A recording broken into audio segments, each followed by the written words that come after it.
बुद्धि का चमत्कार। राजा और मंत्री की कहानी। एक बार किसी राजा के दो मंत्रियों में वाद विवाद हो गया। एक कहता था कि धन की प्राप्ति व्यापार से होती है, दूसरा कहता था व्यापार से नहीं, बुद्धि से धन प्राप्त किया जा सकता है। इस बात पर कई दिनों तक उनका वाद विवाद चलता रहा और एक दिन आपस में हाथापाई हो गई। जाहिर है कि दोनों को दरबार में हाजिर होना पड़ा।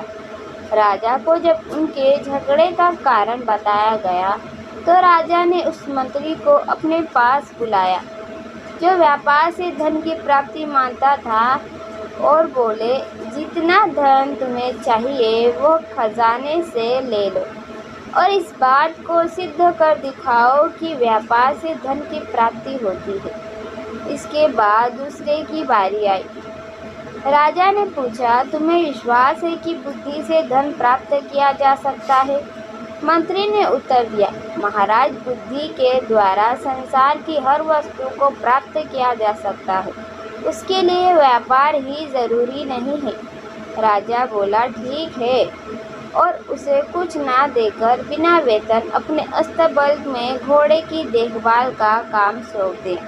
दोनों मंत्रियों को आदेश हुआ कि 6 महीने के अंदर अपनी बात प्रत्यक्ष कर दिखाए, वरना दोनों को कड़ी सजा दी जाएगी।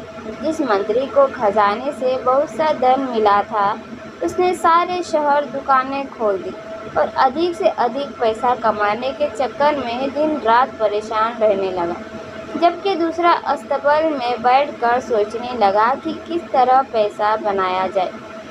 तभी उसे एक तरकीब सूझी। उसने घोड़े की लीद को सूंघना शुरू कर दिया। राजा के अस्तबल में 700 घोड़े थे और हर घोड़े पर एक सवार नियुक्त किया गया था।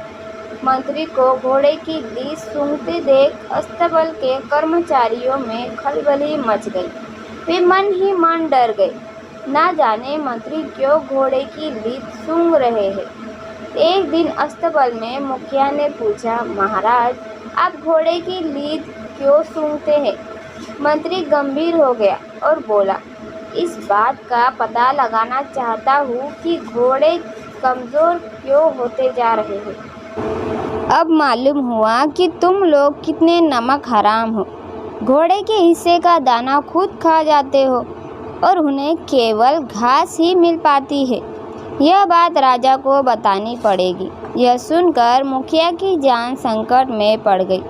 सोचा, मंत्री ने यह बात राजा को बता दी तो सबको नौकरी से निकाल दिया जाएगा, साथ ही कठोर दंड भी मिलेगा।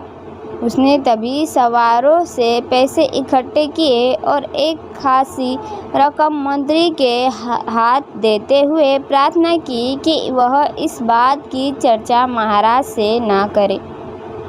कुछ ही दिन के अंदर मंत्री ने हजारों रुपए लाकर राजा के सामने रखा। मंत्री का यह कमाल देखकर राजा को आश्चर्य हुआ। राजा ने उसे अस्तबल से हटाकर समुद्र की लहरें गिनने में लगा दिया। अब मंत्री जी सुबह से शाम तक समुद्र के किनारे बैठने लगे, जैसे सचमुच लहरों को गिन रहे हो। एक दिन जहाज़ों के कप्तान ने मंत्री जी को समुद्र के किनारे बैठे देख लिया। वह मंत्री जी के पास आया और वहाँ बैठने का कारण पूछा। मंत्री जी बोले, कई बातें ऐसी हैं जो सबको नहीं बताई जाती। यह समझ लो कि महाराज ने लहरें गिनने का काम मुझे सौंपा है, लेकिन तुम्हारी जहाज़ों के आने जाने से लहरें टूट जाती हैं और राजा की आज्ञा का पालन नहीं हो रहा है। यह सुनकर कप्तान डर गया। कहीं मंत्री जी ने राजा से शिकायत कर दी तो मुसीबत खड़ी हो जाएगी। यह सोचकर उसने अपने मल्लाहों से बहुत सा धन इकट्ठा किया और मंत्री के हवाले करते हुए बोला कि महाराज से इस बात का जिक्र ना करे। मंत्री मन ही मन प्रसन्न हुआ। अगले दिन उसने बहुत सा धन लाकर राजा के सामने रखा तो राजा चकित रह गए और सोचने लगे, अब क्या किया जाए। उसे कहीं ऐसी जगह फिट करना चाहिए जहाँ थोड़ा भी आमदनी ना हो। राजा ने उसे समुद्र तट से हटाकर रात में तारे गिनने का काम दिया। अब तो रोज ही मंत्री महोदय शाम के वक्त घर से निकल पड़ते और रात भर आसमान में आंखें गड़ाकर बस्ती में घूमने लगे। अचानक एक रात मंत्री जी उस बस्ती में पहुँचे जहाँ नगर के धनी व्यक्ति ऊंची हवेलियाँ बनाकर रहते थे। लोगों ने देखा, आसमान में आंखें उठाए मंत्री जी गली कूचों में घूम रहे हैं। लोगों ने पूछा, महाराज, इस आधी रात में आप आसमान की तरफ क्यों ताक रहे हैं? मंत्री जी की आंखों में आंसू भर आए। वे बोले, आसमान में उड़ी हुई इन हवेलियों को देख रहा हूँ। इतना कहकर वे फूट फूट कर रोने लगे। लोगों ने कहा, इसमें रोने की क्या बात है? मंत्री जी ने उत्तर दिया, रोना इसलिए आ रहा है कि इतनी सुंदर हवेलियाँ को बहुत जल्दी गिरा दिया जाएगा। फिर लोगों ने पूछा, ऐसा किस लिए? पूछने पर मंत्री जी ने बताया कि महाराज ने मुझे तारे गिनने का काम दिया है और तुम्हारी इन ऊंची हवेलियों के कारण मुझे इस काम में असुविधा हो रही है, इसलिए इन्हें गिराना पड़ेगा, तभी राजा की आज्ञा का पालन किया जा सकता है। नहीं नहीं, ऐसा नहीं हो सकता। बस्ती के लोग मंत्री जी के आगे हाथ जोड़कर बोले, आप महाराज को समझाइए कि ऐसा नहीं होगा। बिना इन्हें गिराए भी तारों को गिना जा सकता है।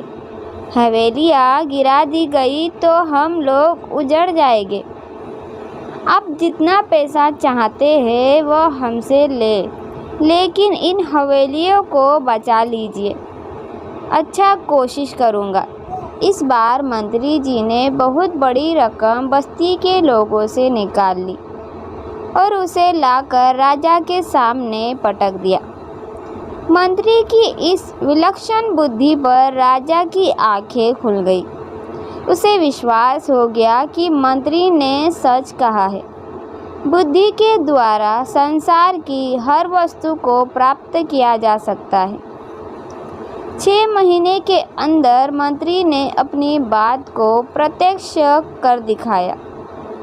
इससे राजा को बहुत प्रसन्न हुआ और उसे अपने दरबार का मुख्यमंत्री बना दिया। दोस्तों, आपको ये कहानी कैसी लगी? नीचे कमेंट करके हमें ज़रूर बताइएगा। अगर आपको ये कहानी पसंद आई हो तो अपने दोस्तों के साथ शेयर ज़रूर करना। कहानी सुनने के लिए धन्यवाद।